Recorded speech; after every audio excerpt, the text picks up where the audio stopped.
Right, something a bit different this morning. I'm out test riding this RD200. It came in, the customer said it had an unusual sort of scrapey, rattly sound from the engine, and he was absolutely right. When we took it apart and had a look, the crank was actually floating and moving backwards and forwards across the engine. The main bearings had completely given up. So we took it apart. It's had main bearings, crank rebuild, pistons and rebores. It also had a bit of an issue, he said, with dropping onto one cylinder. When I looked at the points as it was running, one side was sparking really badly. So I changed the condenser for a set that he'd given me, and that seems to have got rid of that problem. So up where we are at the moment, it's a beautiful spot just at the top of Felix Kirk. The view right across the far side. Gorgeous morning to be out. But of course I'm working, can't forget that.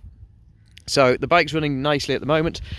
We're lucky around here, we've got some really good little roads for test riding. I mean, this bike is electric start as well. Almost straight off the button.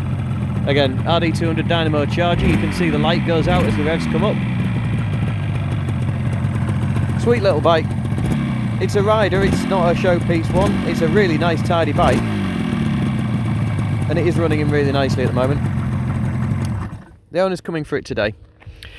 But as I was saying, round here we've got these really lovely, really nice little selection of roads. This bike running in, you're doing 40 miles an hour, 35, 40, and you don't want to be in the big traffic on the A roads. So it's this is a little quiet single track back road we've got. It's about sort of 3.5, maybe 4 miles from the workshop here. I can go down this road, do 4 or 5 miles, hardly meet another car.